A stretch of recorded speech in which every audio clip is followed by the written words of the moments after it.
السلام عليكم ورحمة الله وبركاته. الحمد لله الذي جعل إندونيسيا بلدة طيبة. أشهد أن لا إله إلا الله وأشهد أن محمدا عبده ورسوله لا نبي ولا رسول بعده.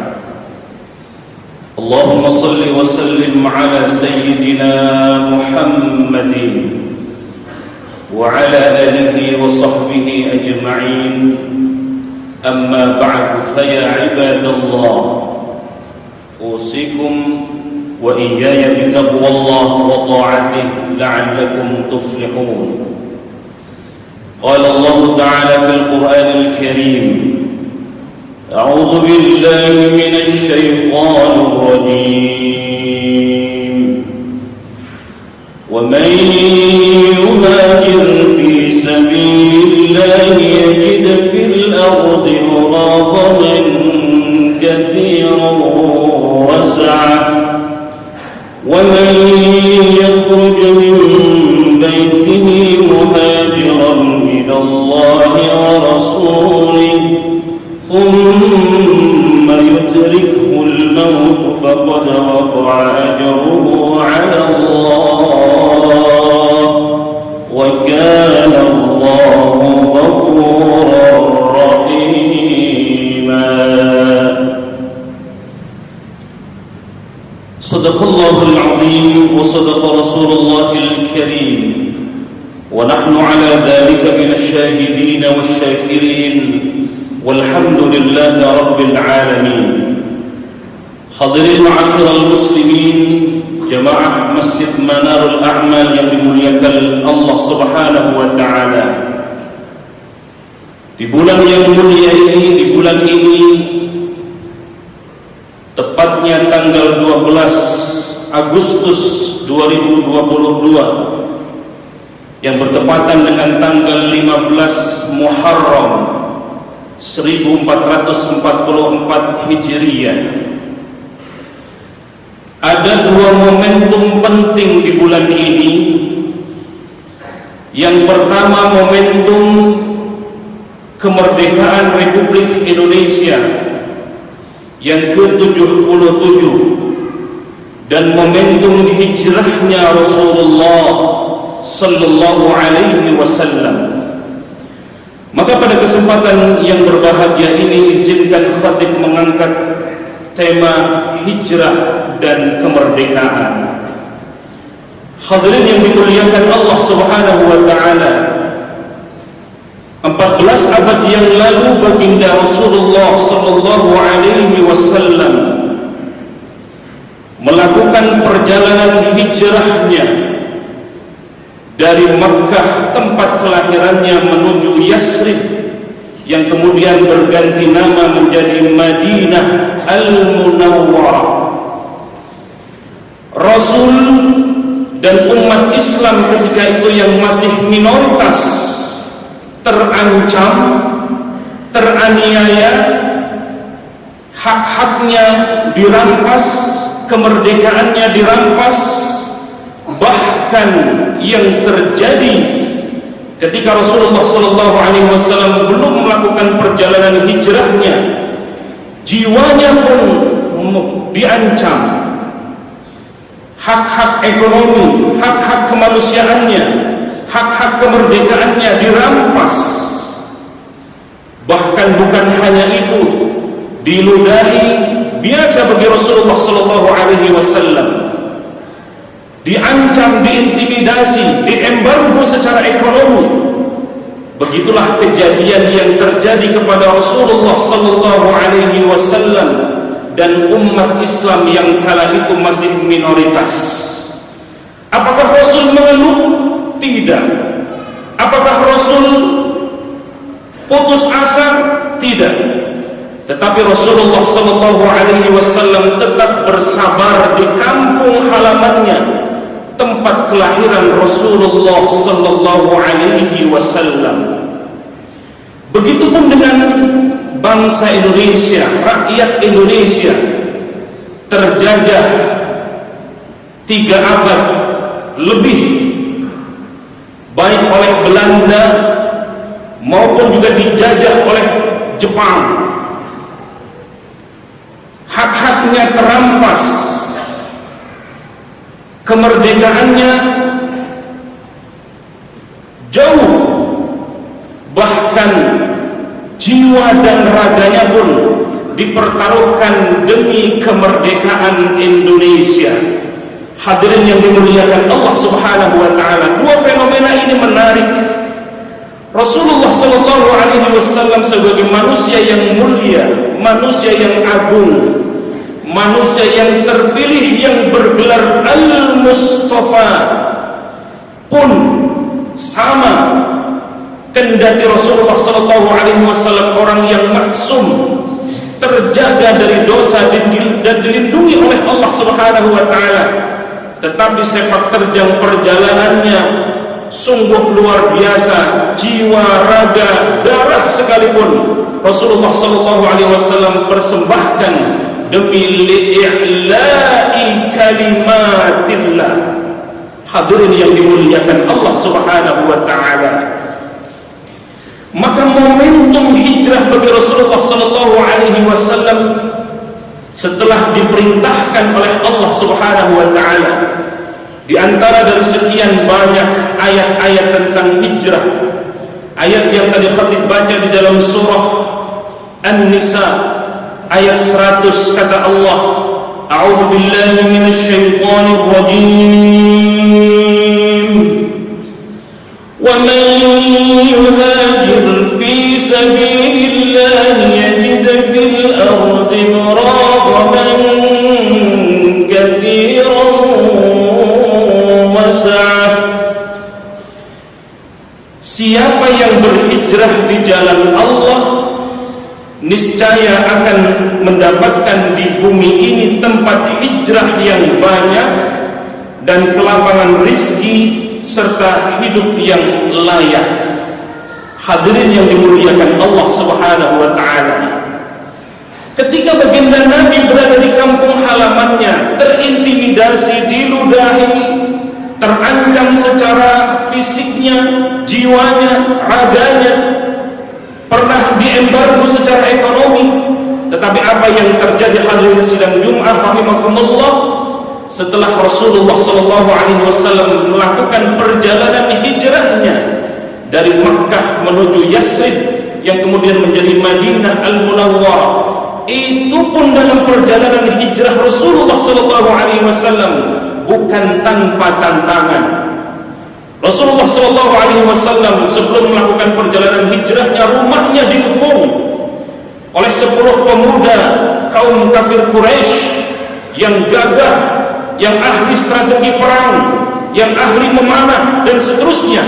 Tujuannya satu, hidup atau mati, membawa Rasulullah sallallahu alaihi wasallam sesuai dengan arahan di Darun Nadwah, di satu perkumpulan pentolan-pentolan kaum kafir Quraisy. Di Darun Nadwah itu memutuskan hidup atau mati harus membawa Rasulullah Muhammad sallallahu alaihi wasallam. Rasulullah sallallahu alaihi wasallam melalui malaikat Jibril alaihi salatu wassalam yang memberitahu kepada Rasulullah sallallahu alaihi wasallam bahwa engkau akan dibunuh ya Rasul. Maka di hari Kamis itu Rasulullah sallallahu alaihi wasallam memutuskan untuk melakukan perjalanan hijrah dari Makkah menuju Madinah. Hadirin yang dimuliakan Allah Subhanahu wa taala, pergi dari rumahnya dalam kejaran kaum kafir Quraisy, sampai Rasulullah sallallahu alaihi wasallam berjalan bukan di jalur yang biasa, bahkan menaiki gunung yang sangat tandus, gunung yang kemudian sampai hari ini kita masih bisa saksikan. Gunung itu bernama Jabal Tur. 3 hari 3 malam Rasulullah sallallahu alaihi wasallam bersembunyi di Jabal Tur itu dalam kejaran kaum kafir Quraisy. Lalu kemudian Rasulullah sallallahu alaihi wasallam melakukan perjalanannya dari hari Kamis sampai ke hari Jumat. Ahad, dari Sabtu, Ahad, baru kemudian di hari Seninnya Rasulullah sallallahu alaihi wasallam baru meninggalkan Jabal Tur, dan Rasulullah sallallahu alaihi wasallam melanjutkan perjalanannya menuju Madinah. Dan sebelum itu Rasulullah sallallahu alaihi wasallam kemudian membangun masjid, yang masjid itu dikenal sampai hari ini menjadi Masjid Quba, dan itulah yang pertama kali dibangun oleh Rasulullah sallallahu alaihi wasallam dengan tangan Rasulullah sallallahu alaihi wasallam. Maka begitu banyak kemuliaan-kemuliaan siapa yang salat di Masjid Quba, dari rumahnya sudah berwudu dia, sudah bersuci dia, lalu salat 2 rakaat di Masjid Quba, maka kata Rasulullah sallallahu alaihi wasallam sama seperti menjalankan ibadah umrah. Begitu mulianya karena langsung disentuh oleh Rasulullah sallallahu alaihi wasallam. Lalu kemudian Rasulullah sallallahu alaihi wasallam melanjutkan perjalanan hijrahnya menuju Yasrib, dan yang pertama kali dilakukan oleh Rasulullah sallallahu alaihi wasallam menyatukan kaum Muhajirin dan kaum Ansar. Betapa gembiranya kaum Ansar menyambut kaum Muhajirin, bahkan menganggap, mempersaudarakan seolah-olah seperti saudaranya sendiri. Maka di Madinah yang dulu bernama Yasrib ini, Rasulullah sallallahu alaihi wasallam membangun kekuatan, dan pada akhirnya Rasulullah sallallahu alaihi wasallam tepatnya di Fathu Makkah, yang dulu Rasulullah membawa pasukan yang sangat sedikit. Lalu kemudian Rasulullah sallallahu alaihi wasallam pindah, berhijrah dari tempat kelahirannya menuju Madinah Al-Munawwarah, baru kemudian Rasulullah sallallahu alaihi wasallam mendapatkan kemenangan yang nyata. Hadirin yang dimuliakan Allah Subhanahu wa taala, di Fathu Makkah itu, pembebasan Makkah, Rasulullah sallallahu alaihi wasallam membawa pasukan 10.000 pasukan datang menengok kampung halamannya. Orang-orang penduduk Mekah ketika itu yang masih musyrik, yang masih kafir, takut, gentar kepada Rasulullah sallallahu alaihi wasallam, seolah-olah Rasulullah sallallahu alaihi wasallam ingin membalas dendam, tetapi tidak. Bukan itu yang diajarkan dalam Islam. Islam artinya salam, Islam artinya damai, Islam artinya selamat dan menyelamatkan. Maka hadirin yang dimuliakan Allah Subhanahu wa taala, di Fathu Makkah itu Rasulullah katakan, siapa yang masuk Masjidil Haram maka dia aman. Siapa yang masuk ke rumahnya Abu Sufyan maka dia aman. Maka Rasulullah sallallahu alaihi wasallam menjamin, kendati berbeda akidah, kendati dulu Rasulullah sallallahu alaihi wasallam terancam dan terintimidasi kemerdekaannya, tetapi Rasulullah sallallahu alaihi wasallam justru menebarkan salam kedamaian. Hadirin yang dimuliakan Allah Subhanahu wa taala, 77 tahun yang lalu bangsa Indonesia pun terjajah. Harta, raga, jiwa, darah sekalipun melayang, tetapi atas berkat rahmat Allah Subhanahu wa taala. Para founding father menyatakan bahwa atas berkat rahmat Allah Subhanahu wa taala, kemerdekaan itu akhirnya juga datang untuk bangsa Indonesia, dan hari ini kita sudah memasuki ke 77 tahun kemerdekaan Republik Indonesia. Bagikan takbir, Allahu Akbar, Allahu Akbar. Inilah salah satu yang mengiringi dari semangat kebangsaan. Meskipun berbeda-beda suku, berbeda agama, berbeda ras, tetapi kita diikat dalam Bhinneka Tunggal Ika, berbeda-beda tetapi satu jua, itulah Indonesia.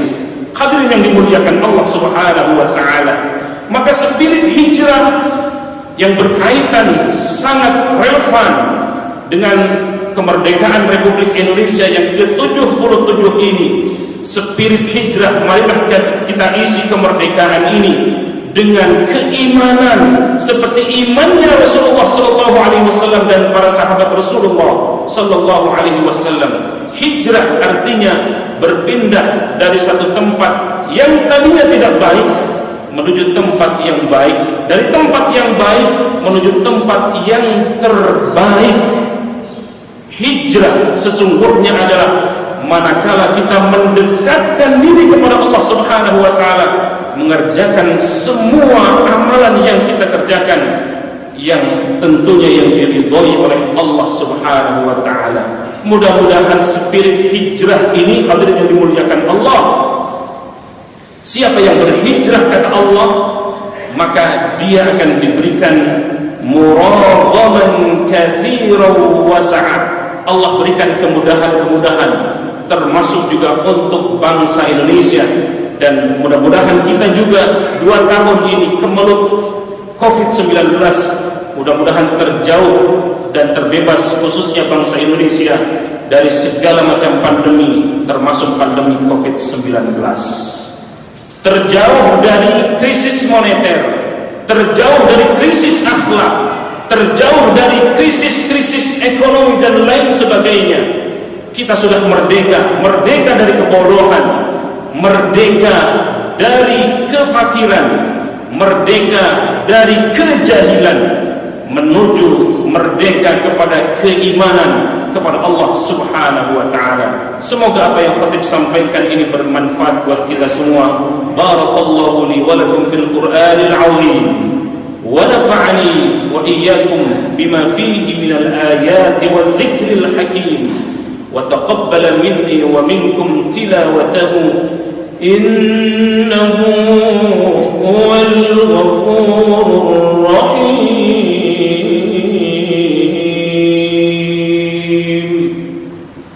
Allahumma salli ala sayyidina Muhammad wa ala ali sayyidina Muhammad.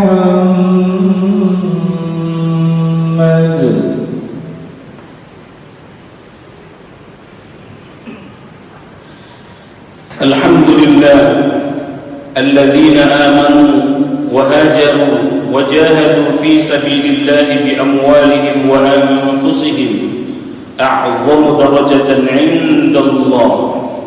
أشهد أن لا إله إلا الله وأشهد أن محمدا عبده ورسوله لا نبي ولا رسول بعده. اللهم صل وسلم على سيدنا محمد وعلى آله وصحبه أجمعين. أما بعد فيا عباد الله أوصيكم وإياي بتقوى الله وطاعته لعلكم تفلحون. قال تعالى إن الله وملائكته يصلون على النبي يا أيها الذين آمنوا صلوا عليه وسلموا تسليما. اللهم اغفر للمؤمنين والمؤمنات والمسلمين والمسلمات الأحياء منهم والأموات إنك سميع قريب مجيب الدعوات ويا قاضي الحاجات. اللهم عفو كريم تحب العفو فاعف عنا يا كريم. اللهم اغفر لنا ولوالدينا وارحمهما كما ربونا صغارا ولجميع المسلمين والمسلمات والمؤمنين والمؤمنات الأحياء منهم والأموات إنك سميع قريب مجيب الدعوات ويا قاضي الحاجات. Duhai Allah, ampuni segala dosa dan kesalahan kami, dosa dan kesalahan anak istri kami, dosa dan kesalahan para pemimpin kami, dosa dan kesalahan para pejuang-pejuang pendahulu kami. Ya Allah, Ya Rahman, Ya Rahim, ganti dosa dan kesalahan kami dengan rahmat-Mu, ganti dosa dan kesalahan kami dengan ampunan-Mu ya Ghaffar. Rabbana taqabbal minna innaka antas sami'ul 'alim wa tub 'alaina innaka antat tawwabur rahim. Ya Aziz Ya Ghaffar Ya Rabbal Alamin. ربنا آتنا في الدنيا حسنة وفي الآخرة حسنة وقنا عذاب النار. عباد الله إن الله يأمر بالعدل والإحسان وإيتاء ذي القربى وينهى عن الفحشاء والمنكر والبغي يعظكم لعلكم تذكرون فاذكروا الله العظيم يذكركم واسألوه من فضله يعطكم ولذكر الله أكبر. أقيموا الصلاة.